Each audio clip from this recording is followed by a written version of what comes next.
안녕하세요. 법대로 내 맘대로 박찬계 법무사입니다. 제 영상이 유익하시다면 구독을 꼭 눌러주세요.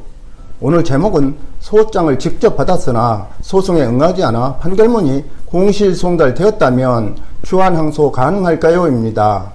민사소송법 제173조 제1항은 당사자가 책임질 수 없는 사유로 말미암아 불변기간을 지킬 수 없었던 경우에는 그 사유가 없어진 날로부터 2주 이내에 게을리한 소송 행위를 보완할 수 있다. 다만 그 사유가 없어질 당시 애국에 있었던 당사자에 대하여는 이 기간을 30일로 한다라고 규정하고 있는데 이를 소송행위의 추후 보완이라고 합니다. 여기에서 불변기간이란 기간을 늘리거나 줄이는 것이 불가능한 기간으로 소송법에서 땡땡 기간은 불변기간으로 한다라고 규정하고 있습니다. 예컨대 즉시 항고 기간은 재판이 고지된 날로부터 1주 이내, 항소와 상고 기간은 판결서가 송달된 날로부터 2주 이내 등을 말합니다. 이러한 불변 기간을 지키지 않을 경우 판결이 확정되는 등으로 인해 당사자가 항소를 하더라도 더 이상 다툴 수 없습니다. 소송 실무에서 흔히 문제되는 것이 추후 보완 항소, 즉 추한 항소입니다.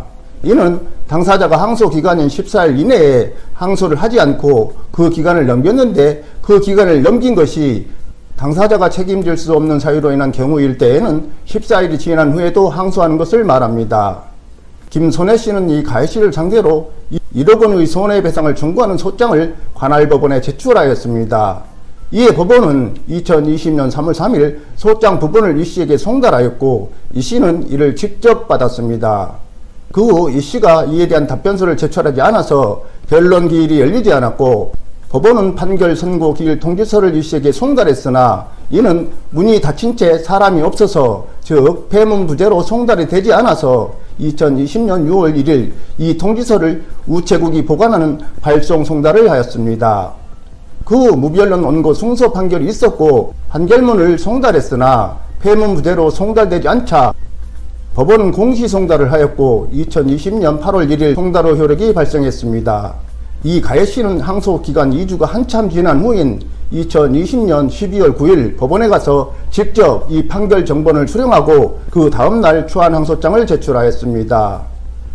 이에 항소심은 이 가해 씨가 2020년 3월 중순경부터 주차된 카라반에 거주하며 현재까지 농사를 짓고 있는 사실 등을 보면 이 씨가 책임질 수 없는 사유로 소송 진행과 결과를 알지 못해 불변기간인 항소기간을 준수할 수 없었고 2020년 12월 9일에서야 선고 사실과 공시 송달된 것을 알게 되었으니 그로부터 2주 이내에 제기한 추한 항소는 적법하다고 하면서 김손혜 씨 패소 판결을 하였습니다.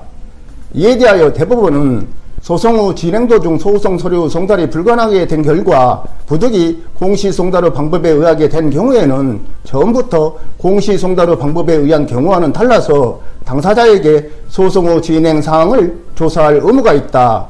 이 사건에서 소장 부본 등이 이 씨에게 적법하게 송달돼 이 씨는 김 씨가 소를 제기한 사실을 알고 있었음에도 1심 판결 선고 후 판결 정본을 직접 수령한 2020년 12월 9일까지 약 5개월 동안 재판 진행 사항을 제때 알아보지 않았기 때문에 이 씨가 실제로 1심 판결 선고 사실을 몰라 항소 기간을 준수할 수 없었다고 하더라도 이 씨에게 이러한 재판 진행 사항을 알아보지 않은 과실이 없다고 할 수 없다. 따라서 이 사건의 추한 항소는 이 씨가 책임질 수 없는 사유로 인하여 항소 기간을 준수할 수 없었던 경우로 볼 수 없다고 하면서 김손혜 씨의 패소를 판결한 항소심을 파기환송했습니다.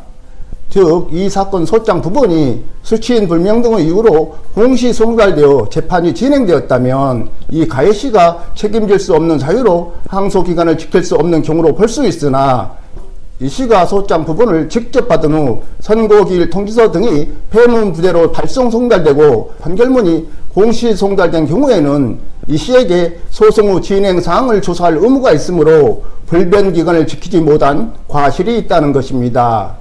즉 소장을 직접 받은 후 공시 송달된 경우와 소장부터 공시 송달이 된 경우는 다르다는 것입니다. 그리고 판결의 선고 및 송달 사실을 알지 못하여 상소 기간을 지키지 못한 데 과실이 없다는 사정은 상소를 추후 보완하고자 하는 당사자 측에서 주장 입증해야 합니다. 참고로 소송 당사자 등은 송달받을 장소를 바꿀 때에는 바로 그 취지를 법원에 신고해야 합니다. 그러나 소장을 송달받은 후 수감된 당사자는 민소법 제185조 제1항에서 정한 송달장소 변경신고 의무가 없음을 판결문 공시송달이 있은 후 판결문을 발급받은 날로부터 2주 이내에 중환항소할 수 있습니다. 오늘은 여기까지입니다. 감사합니다.